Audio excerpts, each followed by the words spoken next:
Hello, friends. Hi. Hi. Again. Hi. Here we are again. Hi. My sexy talk as we talk about a family film. What do you think? Oh. Don't even say that in the same sentence.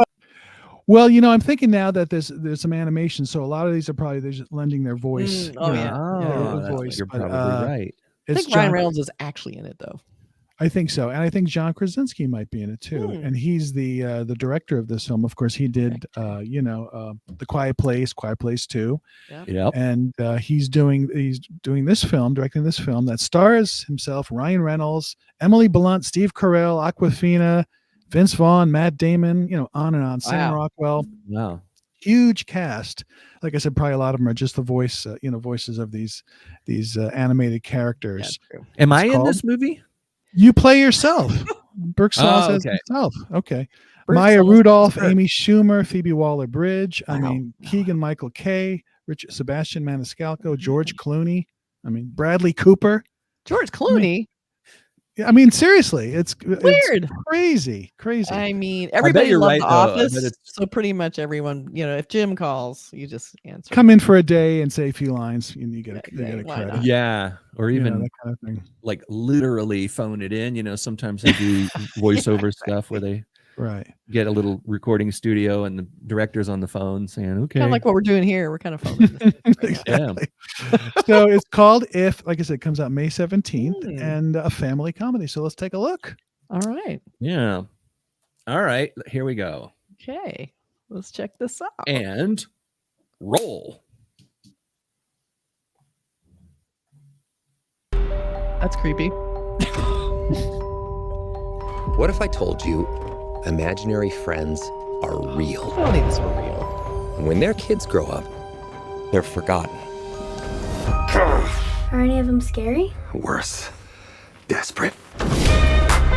Question, why did these kids forget about us in the first place? Last week, I just started falling apart. Oh. You're sucking the oxygen out of the room. Honestly, Doc, if this is how it's going to be, I'm just going to wheel myself back and plug in. I can make your hands clap.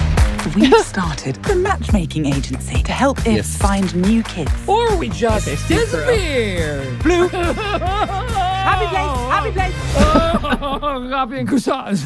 Coffee and croissants. I can help you. How? Because I'm a kid. You are the chosen one. No. Let's not give her a complex. Good luck, short stack. It's all up to you. No pressure. Hook and dagger. Hope this works. All right, let's find these ifs some kids. Chief! What kind of a kid creates an invisible if? I can find anyone, anywhere. You got him enough. Thanks for doing this. Don't look him in the eye. Which one? Yeah, that's gonna grow right back.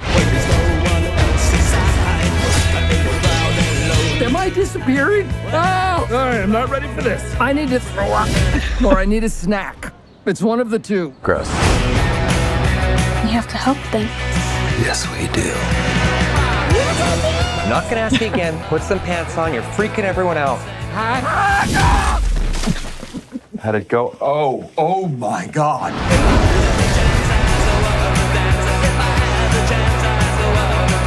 So does this make us partners?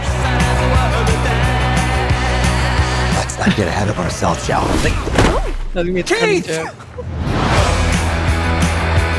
And Mom said too much candy isn't good for your tummy, but I said, oh my God. Wow, my eyes can taste it. I'm so sorry. You don't taste that in your eyeballs?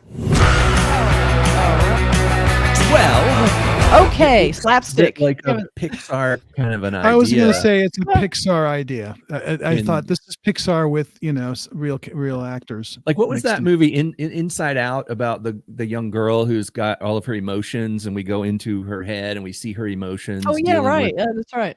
Mm-hmm. That was so nice, that movie. I thought that was so nicely written and conceived, and it's a conceptual thing that takes a little bit of setup, and you have to really buy into a very weird concept.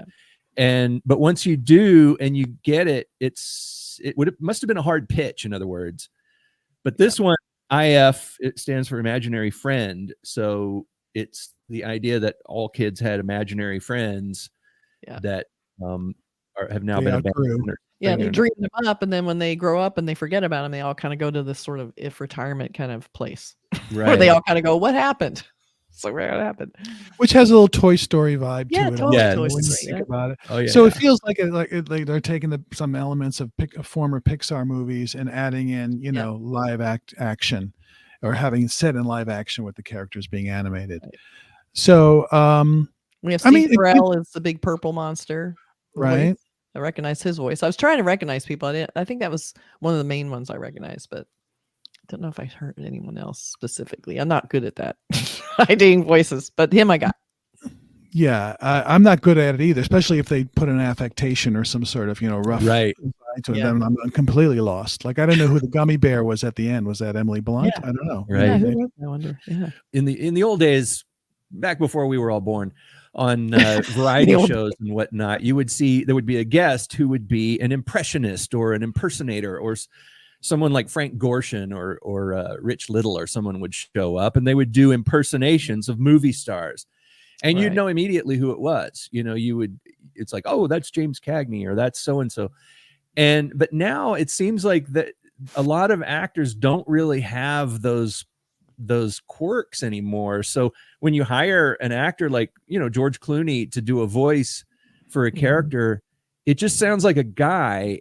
I mean, maybe you can recognize it as George Clooney, but it's like chances are it's going to sound like me or you.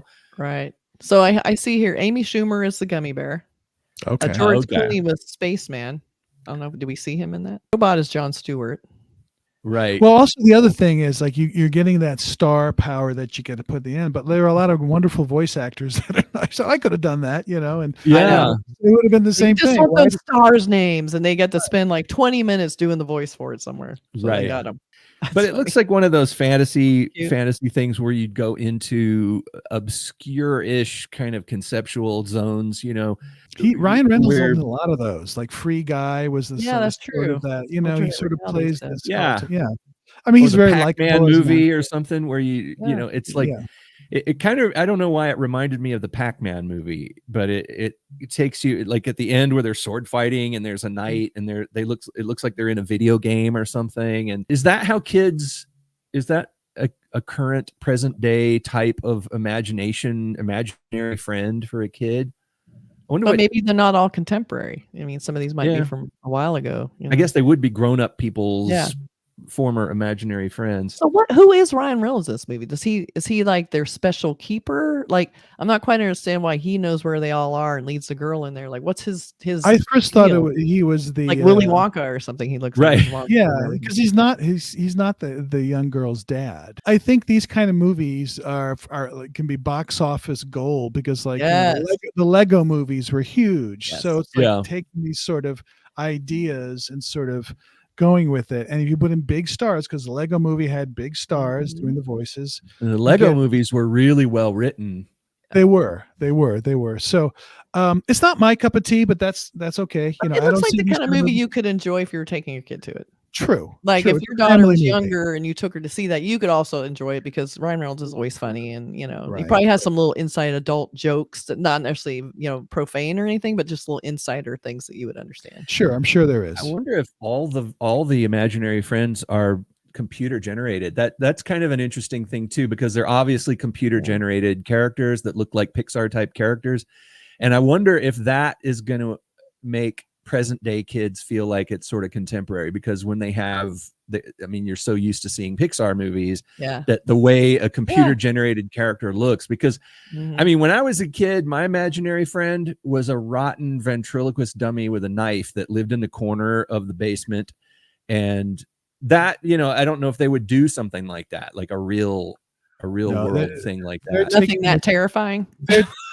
They're taking that cue from Pixar, because that purple monster was very much like Monsters. Yes, like very totally much. And those blobby shapes that it's like that goop, the goop the kids have.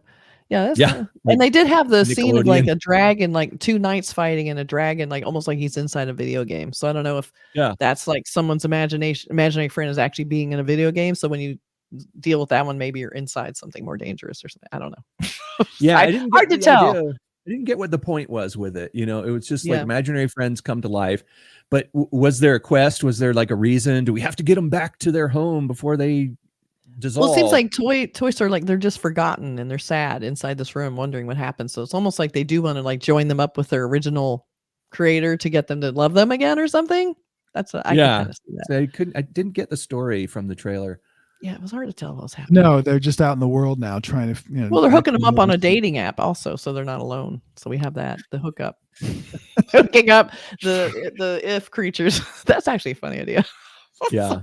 Match.com for it's for imaginary friends. Terrifying to imagine that your imaginary friends are actually real. Boom. Yeah. All right, here's the poster. So we have a few imaginary friends in here. The marshmallow is a funny idea where it's always flaming. That's funny. Right. We have the big purple monster, and he has like a little mousy thing in there. They had that little mouse. Yeah. We see a bunch of them in here. So with the rocket raccoon vibe. That Abbey Road idea never gets old, does it? Right. And then we have this is endless. And then we have this, which is I like this idea, this teaser. It's like just his little hand coming out. The logo's a little confusing because it has a shadow on it, but it doesn't really exist since it's not existing in the world in this poster. It feels like what's that thing? It's casting a shadow on air. It probably looks better on like a white background. Does it have it on here? Yeah, on the street. So they which is weird they didn't just take the shadow off. In that other one, go back to that other one for a second. The shadow is blue. It's almost like it's not a shadow, but some kind of mirror world, like a reflection, but it's blue. And the shadows of the other things are underneath them. Like, see, the marshmallow shadow is like right under the marshmallow. So it's like noon shadows on everything but that logo, which is kind of weird. Yeah, the logo has that weird shadow. I guess they're kind of going if real, if fantasy, like they're trying to make the logo's doing a lot of heavy lifting in this. John Krasinski is Bria's dad, who's also just a voice, so maybe he's just on the phone most times. She's probably neglected or something, and so she has time. Maybe her dad is an imaginary friend. That would be weird. That would be interesting. She has a dark background. Into some really weird. Oh yeah, how would that work? Maybe the twist is that the little girl is Ryan Reynolds' imaginary friend who never grew up. You know, like you have that would be funny. Friend when you're young. Kind of stuff I would love. I would love that. Yeah, that would be really. And that she's still a kid, and he grew up into an adult. See, we're going into M. Night Shyamalan territory. We're trying to find a twist where there probably isn't one. So let's know in the comments what you think about this movie, and who are you most looking forward to hearing from, literally, in this movie, and then let us know what you think. And also, I wanted you to all give us points for doing a kids movie. I'm just saying we don't do that very often. So there. Well, there are some amazing kids movies out there. I got to say, you talk about the Pixar stuff and you talk about Miyazaki and things like that. They do exist. There are some fantastic movies that are encompassing adults and kids, The original Willy Wonka. Can always then you go back to the old days of things, that was almost too scary for kids almost. I know, but that's why it's good. I mean, listen, old Disney animated movies were scary, Did you see the new Willy Wonka? I haven't seen it yet. Not either. I have not. It's hard for me to see it because Gene Wilder is so perfect that I just can't. Even though people say they liked it, and I feel like it looks like all the hard edges are like kind of buffed out of it, right? And that was what made the original good too. But I need to watch it to be sure. So was the original though. The original was but the songs were good. We don't know if they're bad yet. We haven't seen it. I know. I got so burned by the Johnny Depp version. It's like, God, that was so bad. My God, it was so unwatchable. You're right. I forgot about that. Ugh. Yeah. No, I just stick with Gene Wilder on that one. Gene Wilder's the best. Watch it right now, and it still works. It is a timeless movie, and Gene Wilder's performance in that goes through the eras of time. It never dates or anything. Imagination is you get nothing. Yeah, if you're not choked up at that scene where he he holds the in the gobstocker and he starts talking to him, I that chokes me up. I go, why am I good? It really gets to me, So and the kid that played Charlie never acted again. He just he's a dentist, and he loved the experience, and he goes, it was just great. It's just not something I wanted to do. He knew what he wanted. Yeah, and he's forever in film history. His character. He's really good in it too. Is great. See, this is what we bring you with this podcast. We bring you value because we talk about a lot of old movies that you have not seen. that were just for about to kids, leave about there kids, for a second, art and then- kids. Yeah, nobody's ever See? seen Willy Wonka. It's such Yeah. it's such, Brandon Willard, I don't- such a hidden gem. You know. Yeah. It probably They're is. tipping you off to some good stuff We here. are. Watch Yeah. Willy Wonka, the original. Watch Yeah. it. Yeah. All right. Okay, everybody. Bye. Bye, everybody. Mike TV.